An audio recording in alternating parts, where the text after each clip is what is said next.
তো বন্ধুরা, আজকে 1 মাস পার করে দিয়েছে, পান্তু আমাদের ছেড়ে চলে গেছে। তো আজকে 6 তারিখ আমি এসেছি। আর সব থেকে বড় কথা, মিস করছি। আমি এসেছি এখন জুনোর কাছে। আপনারা বুঝতেই পারছেন, আগের মাসের 3 তারিখ পান্তু আমাদের ছেড়ে চলে গেছিলো। আমাকে বেশি সুযোগ দেয়নি তাকে ট্রিটমেন্ট দেওয়ার। একবারই আমি তাকে ট্রিটমেন্ট দিতে পেরেছি। খুব পরিষ্কারভাবে সে আমাদের ছেড়ে চলে গেল। আর হঠাৎ করে এই ভিডিওটা আবার করছি কেন, মনে পড়ে যায়, দিনগুলো মনে পড়ে যায়। আমার যত কেস ছিল পুরনো, এই লাস্ট পান্তুই ছিল।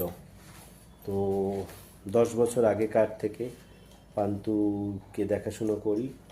হ্যাঁ, তো পান্তু বুঝতেই পাচ্ছেন, একটা কি বলবো, একটা কোনো জায়গা করে নেয়। ভালোবাসা এমন একটা জিনিস। আর রেগুলার বেসিকে কারোর সাথে দেখা হলে স্বাভাবিক সেখানে একটা আলাদা টান থাকে। তো যাই হোক, গরম লাগছে, পাখা বন্ধ।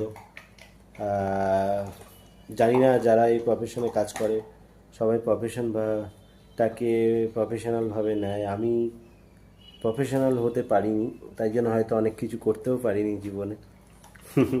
কি করব, নিজের নিজের কাছে, ভগবানের কাছে আমি কিছুটা দায়বদ্ধ, নিজের পরিবারের কাছে। তো সেই জন্যে নিজেকে বড়লোক বানাতে পারি না, মনের দিক থেকে আমি বড় বানিয়ে রেখে দিয়েছি। তো যাই হোক, পান্তুর কথা মনে পড়লো, আপনাদের সাথে শেয়ার করলাম। আর এই যে জুনোকে নিয়ে এখন আমার সংসার, জুনোকে নিয়ে দেখতে পাচ্ছেন, জুনোকে আমি একটা মিনিট শুধু এখানে আপনাদের সাথে কথা বলছি। এই যে জুনো, এই দেখুন পেস্টের এটাকে পুরো নষ্ট করে দিচ্ছে। এই তোমার দাদা কই, পান্তু কই? তো পান্তুর জন্য মন খারাপ ছিল, আস্তে আস্তে কেটে যাচ্ছে, স্বাভাবিক ব্যাপার, ওদের ক্ষেত্রে হয়। আস্তে আস্তে এটা ভুলে যাওয়াতে হয়। এখন অনেকটা অ্যাক্টিভ আছে, দেখুন দেখাচ্ছি আপনাদের। তো জুনো আগের থেকে বেটার আছে। তো হঠাৎ করে আজকে 1 মাস হয়ে গেছে, পান্তুর কথাও মনে পড়ে। আজকে আপনাদের সামনে ভিডিও করে দেখাচ্ছি। আপাতত এই একজনই আছে আমার কাছে পার্মানেন্টভাবে, তার সেবা করি।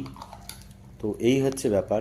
সবাই ভালো থাকবেন, সুস্থ থাকবেন, এই অবলাদের ভালো রাখার চেষ্টা করবেন, এটাই বলতে পারি।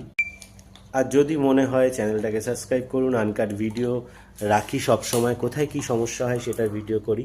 ভালো লাগলে অবশ্যই কমেন্ট করবেন, লাইক করবেন আর সাবস্ক্রাইব করুন। Ta-ta, by.